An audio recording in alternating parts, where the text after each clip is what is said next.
Ini masih hangat-hangatnya kita menantikan saudara kita yang pulang dari Tanah Suci melaksanakan kewajiban sebagai seorang muslim menyempurnakan keislaman yaitu menunaikan ibadah haji. Kalau di Jogja ini masih nunggu kloter yang cukup akhir, yaitu wilayah kota Bantul sebagian. Insya Allah nanti akhir bulan ini baru datang yang terakhir. Bapak sekalian, pada bagian ini saya akan membahas satu ayat di surat As-Saffat, surat yang ke-37 ayatnya 102 dari saya bacakan.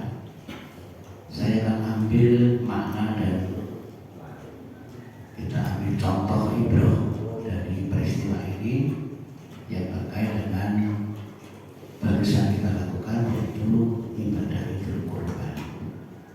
Dalam ayat ini Allah memberikan gambaran yang luar biasa, yaitu adanya kolaborasi antara seorang bapak dengan seorang anak dalam menegakkan ketaatan kepada Allah.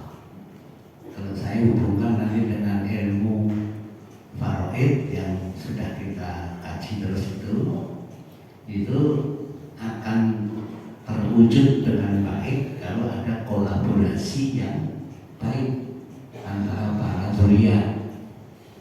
Ya, kadang mungkin bapak dengan anak-anak ketika istrinya meninggal, atau ibu dengan anak-anak ketika suaminya meninggal. Jadi syariat warisan itu yang orang kompak, ya anjirkan sengaman jadi ya di antara para ahli waris kompak, sudah bubar gitu kira-kira, dan terjadi fitnah. Baik, kita akan mengacu ke ini, nanti kita ambil intisari yang menuju ke sana. Dalam ayat ini itu mengisahkan, ya, falama balagho. Jadi ketika saatnya sudah sampai mahu saya, ketika anak itu sudah berumur. Ini menggambarkan ada seorang anak yang akan diajak diskusi persoalan. Nah, kemudian diawali dengan ketika anak itu sudah sampai umur wis iso dijak mbak-mbatan, sudah bisa diajak diskusi, ya kan? Sudah bisa diajak menyelesaikan persoalan. Tidak mirip kalau di ilmu warisan, ya. Kalau belum umur itu diselamatkan haknya. Tapi kalau sudah berumur, ayo kita tegakkan. saya nanti ke sana. Maka kemudian Ibrahim qala ya bunaya. Kemudian Ibrahim mengemukakan persoalannya kepada anaknya yang itu nanti anaknya itu adalah Ismail alaihissalam yang juga jadi nabi. Di saat itu kan Ismail masih ya belum jadi nabi ya, nabinya Nabi Ibrahim. Nah, apa yang dikemukakan oleh Ibrahim kepada anaknya ini, ternyata Ibrahim menyampaikan kepada Ismail itu. Jadi kapan menyampaikan? Tadi ada batas. Ketika si anak ini sudah saatnya untuk bisa diajak berdiskusi, untuk bisa diajak berpikir untuk menyelesaikan sesuatu. Ini kan hubungan orang tua dengan anak. Maka kemudian disampaikanlah dalam ilustrasi Ibrahim ini sangat mungkin setiap malam itu bermimpi. Mimpinya seorang nabi. Mimpinya apa? Dia menyembelih putranya. Itu mimpinya seorang nabi itu tidak sembarangan ya. Kalau mimpinya kita barangkali mau kepentosin waktu awan gitu.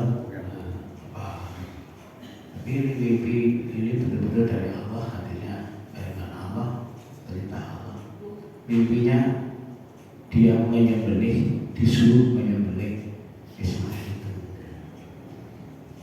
Berulang kali dia alami, kemudian tunggu saat Ismail ini bisa diajak menyelesaikan ini persoalan mimpinya itu. Maka kemudian tadi ya bunaya anakku, sampaikan ini bapak ini bermimpi menyembelih kamu. Kira-kira seperti apa pendapatku? Ini peristiwa yang luar biasa.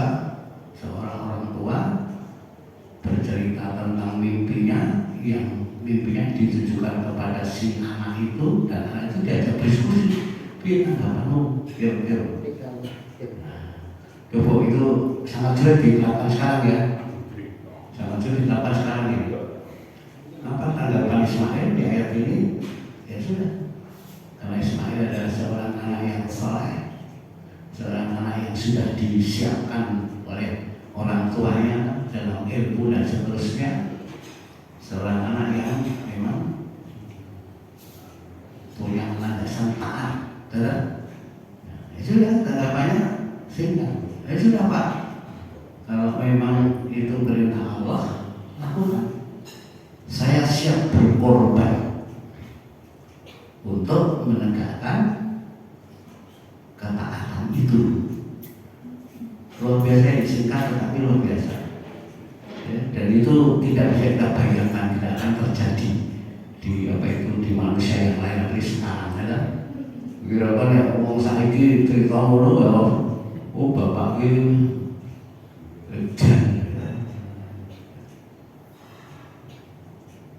Bapak Ibu sekalian, luar biasa kolaborasinya antara seorang bapak yang diwakili oleh Nabiullah Ibrahim, kemudian seorang anak yang diwakili Ismail yang nanti jadi nabi juga alaihissalam.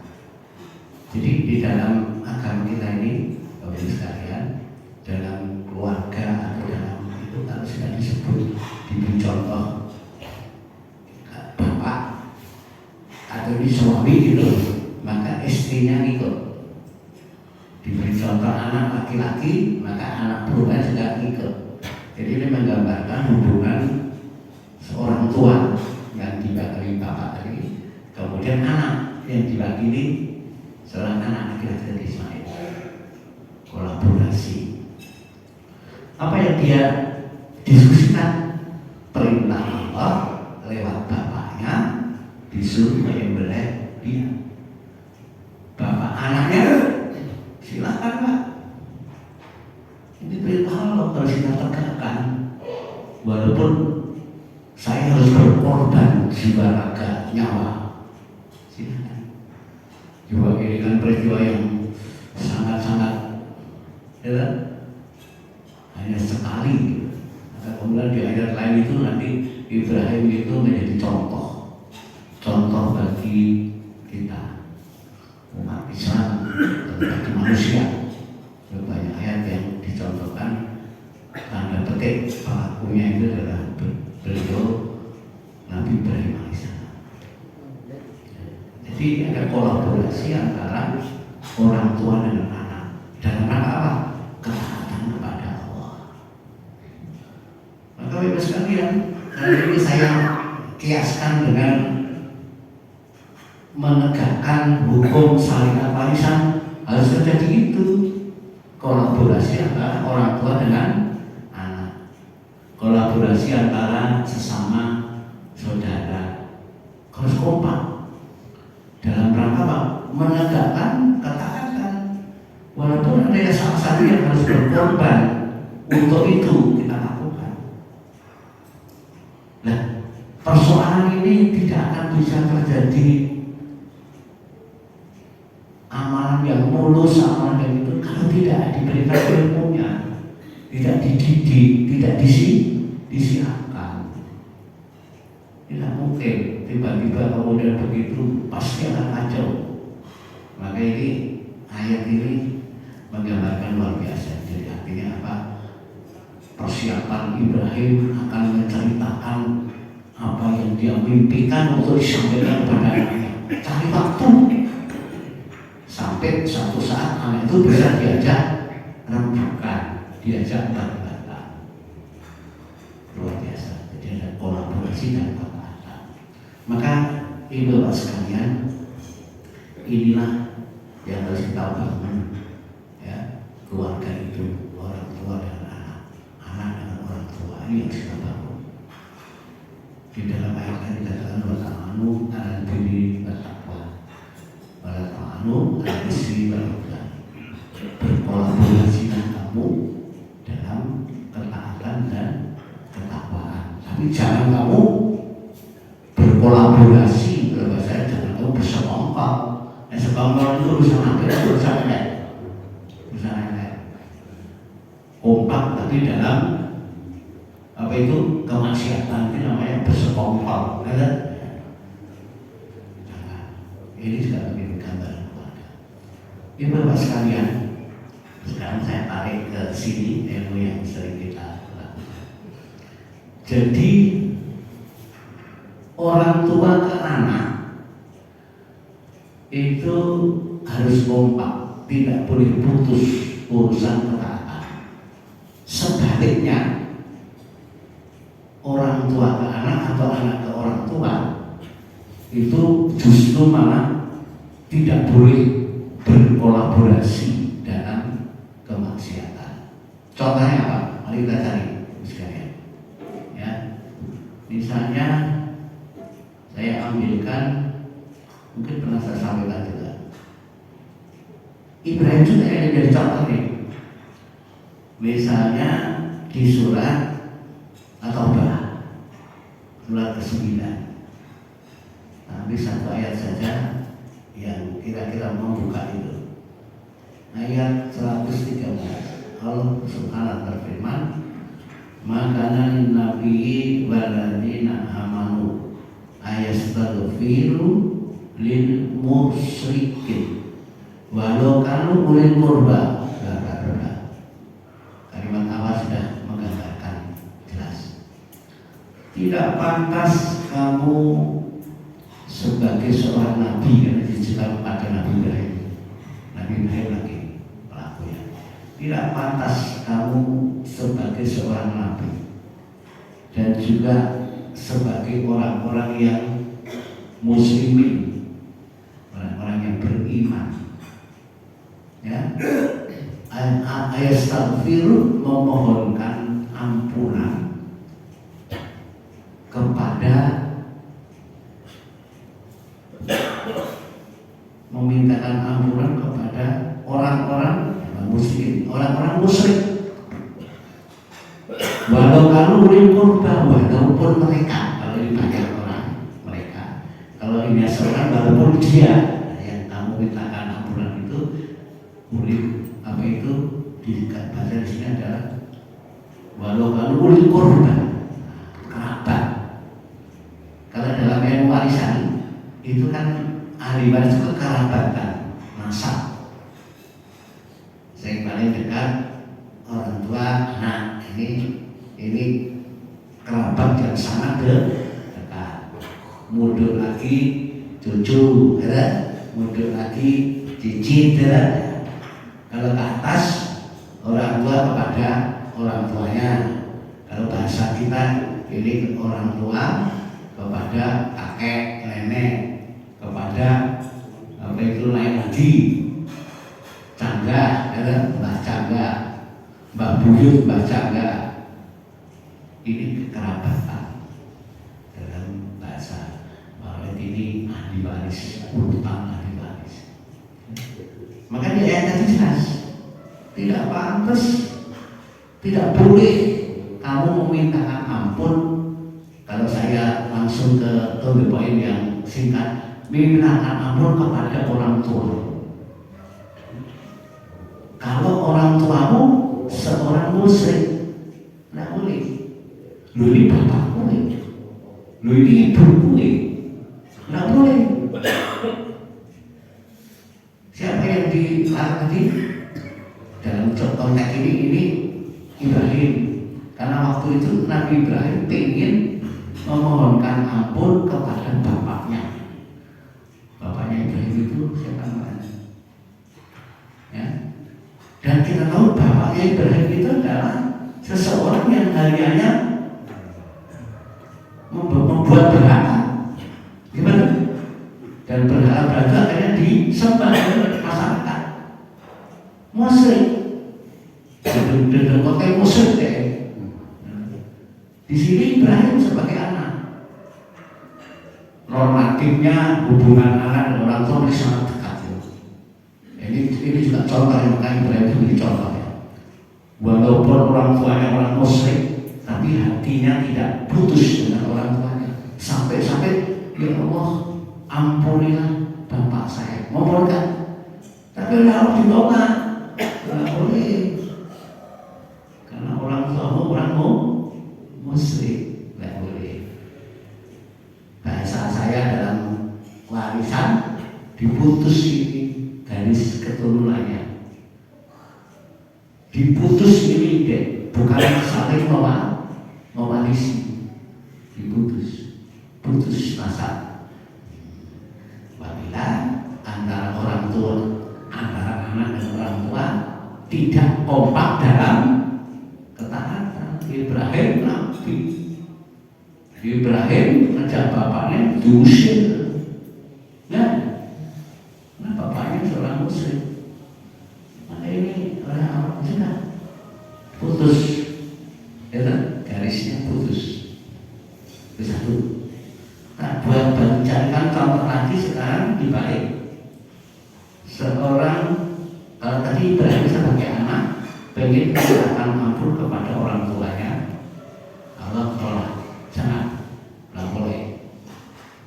Kemudian sekarang dibalik, orang tua kepada anak, selalu contohnya pasti laki-laki ya. Jadi ini tadi mengambil Ibrahim itu sebagai seorang anak laki-laki, maka sebenarnya mewakili anak perempuan juga boleh, pokoknya hubungan orang tua dengan anak. Kemudian bapaknya tadi laki-laki membuat baru tadi. Ini juga ini wakil orang tua, ini wakil anak. Jadi ya, hubungan orang tua. Sekarang kalau tak ambil contoh lagi misalnya di dalam surat Hud, ini beberapa ayat dari kisah dia. Itu bahasa saya juga kisah Nuh alaihissalam, Nabi Nuh. Nabi Nuh itu adalah seorang nabi diutus oleh Allah untuk menyampaikan dakwah. Ini nabi yang sangat luar biasa, kurun waktu dakwahnya, karena dalam catatan itu hampir sekitar 1 abad, 1 abad itu 100 tahun ya, itu 10 abad, betul? Karena 950 tahun berdakwah. Ini contoh yang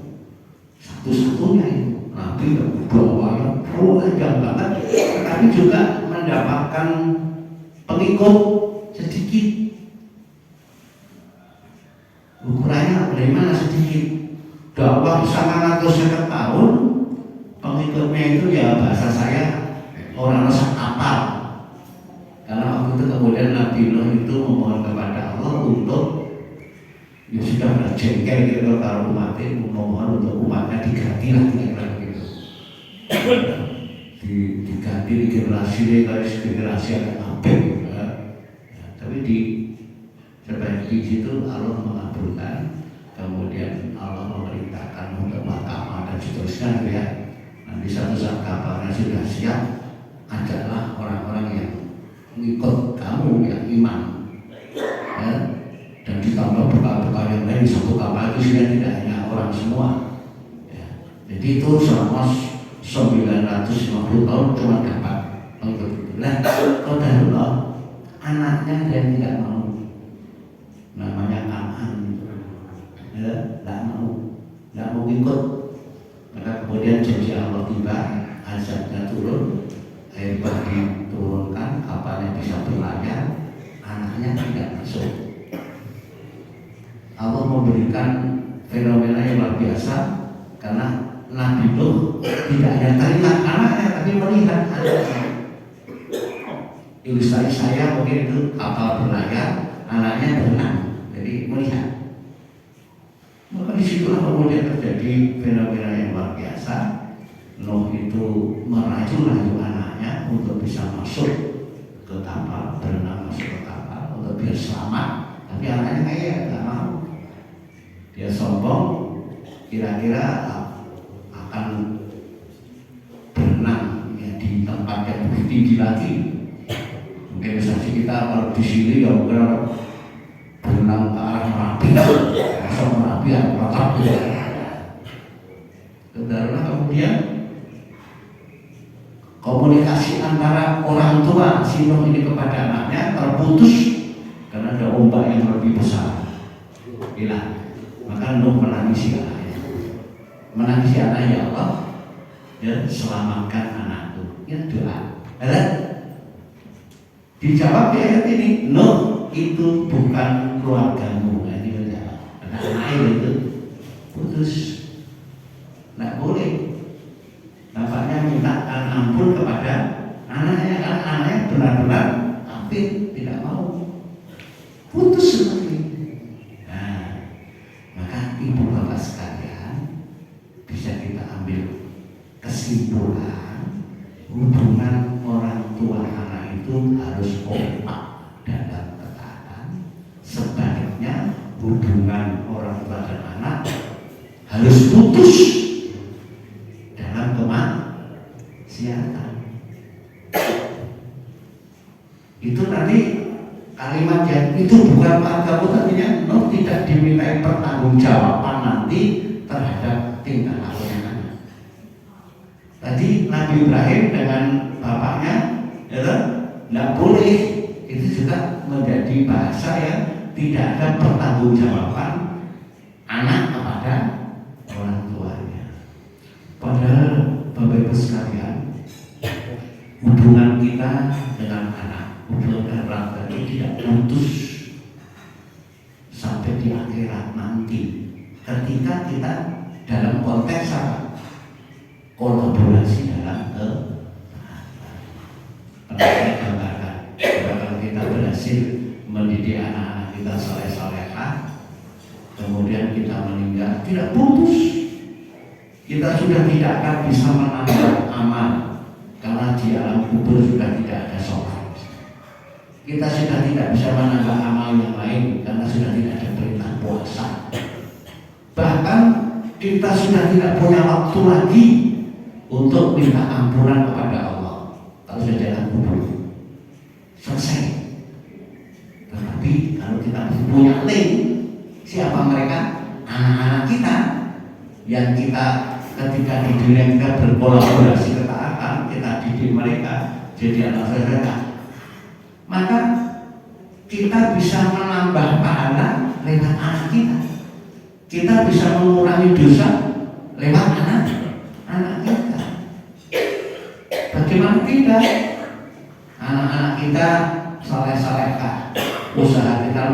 biasa ketika kita hidup, kolaborasi kita luar biasa kita bentuk.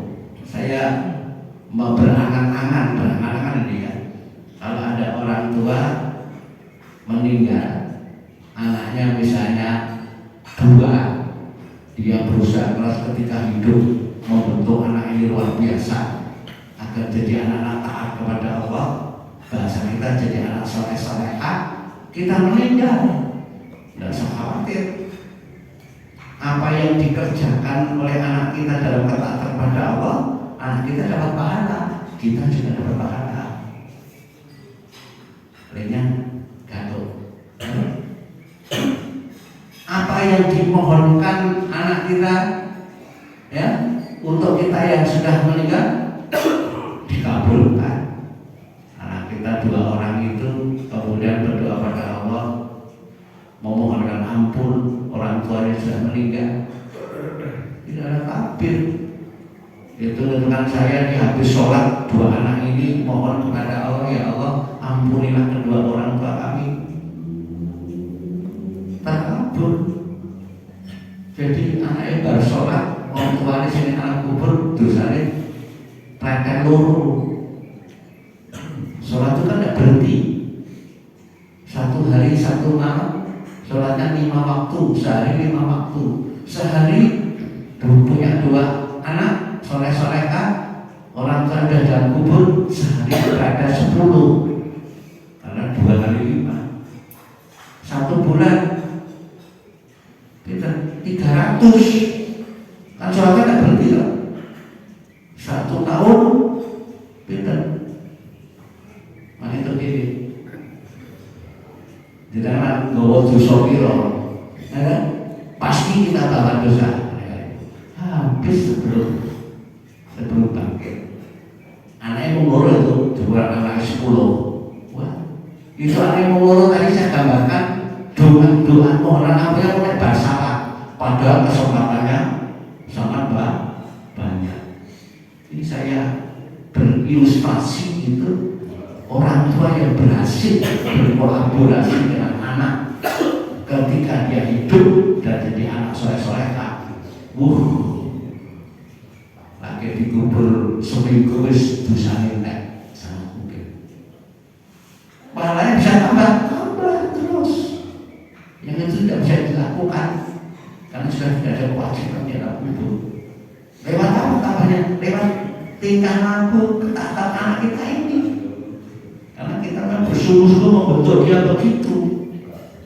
Barang siapa yang memotivasi, mengajak kepada ketaatan dan kemudian orang yang diajak melaksanakan, maka orang itu dapat pahala, tapi yang mengajak dapat pahala. Kalau dia dapat 1, yang mengajak dapat 1 juga, tidak mengurangi jatahnya masing-masing. Ya kan itu. Itu aja hadis ini kepada orang lain. Coba kalau tadi konteks ke keluarga, kita kepada anak. Luar biasa. Maka itu sekalian, itulah yang harus kita bangun. Sekali lagi, marilah kita berkolaborasi bersungguh-sungguh dalam keluarga kita ini dalam rangka mendekatkan ketaatan kepada Allah seperti yang dicontohkan oleh Nabi Ibrahim alaihissalam dengan anak putranya tersayang yaitu Ismail yang barusan kita peringati, kita berkorban. Saya berilustrasi begini, ketika Ismail tadi silakan Pak, saya siap untuk dipotong. Dan Ibrahim yang dianggap sudah nyampe apa itu alam pemotong yang luar biasa ya. Ketika akan praktek itu Ibrahim kira-kira melihat anaknya nggak ya? Ketika akan mulai motong, melihat nggak kira-kira? Tidak, masa tegal banget kita, betul? Maka saat itulah ketika pisau sudah di atas apa itu belum di itu Allah mengganti dengan kibas, mengganti dengan hibat, yang itu kemudian oleh Rasulullah SAW diabadikan untuk kita itu setiap tahun ada apa itu Idul Kurban, untuk hari berkurban. Maka Bapak Ibu sekalian, saya mengambil dari peristiwa itu saya kaitkan dengan apa itu konteks inilah yang harus kita tiru, harus kita apa itu memotivasi kita untuk kita berkolaborasi dengan anak dengan orang tua dan menegakkan ketaatan. Semoga kita dimudahkan oleh Allah Subhanahu Wa Taala, diberikan kekuatan itu, tidak ada kata terlambat, ya, tidak terlambat. Saya mencoba, saya punya cucu, ini sudah 4 cucu saya. Ketika itu saya mencoba cucu saya untuk ngajari sholat, itu tak pancing dengan juri. Pokoknya ikut sholat, dulu sholat, ya, ikut sama-sama berjamaah. Nanti habis sholat 2.000 rupiah. Cucu saya waktu itu masih kelas 0. 2.000 rupiah. Ini saya mendidik, ada berkolaborasi dengan cucu. 2.000 rupiah. Pokoknya habis sholat lapor aku langsung 2.000 rupiah. Awal-awal pasti dia mau begitu karena apa? Karena 2.000 rupiah. Sekarang cucu saya ini sudah kelas 2. Udah hilang itu 2.000 rupiah. Tapi tindakan yang tadi sebelum atau pakai rumput siap di masjid itu tidak berubah. Ini cara memotivasi, cara membuat kolaborasi, ya. Waktu itu bahkan sampai tidak sholatnya dia pakai hukum masuk sholat, saya habis sholat 2.000. Ya sholat apa? Ya kata aku pokoknya kalau sholat di musola 2.000, saya habis sholat 2.000. Jadi dia niat sholatnya waktu itu sampai apa? Ruang pengen dapat uang 2.000. Jadi orang kayak sholat, sholat, kemudian saya belum habis sholat, ayo 2.000. Sholat apa? Nah, kata aku kan kalau sholat 2.000, kan sholat 2.000 ini masuk motivasi masuk. Tapi saya yakin kalau dia sudah saatnya bisa berpikir hilang dengan sendiri yang 2.000 itu. Inilah cara metode, ya, silakan. Ya, makanya ketika anak sudah mulai bisa diajak diskusi, maka kemudian ya, kita ungkapkan apa yang sebenarnya. Tapi dalam konteks berkesalahan boleh kita motivasi. Demikian Ibu sekalian, semoga bermanfaat. Assalamualaikum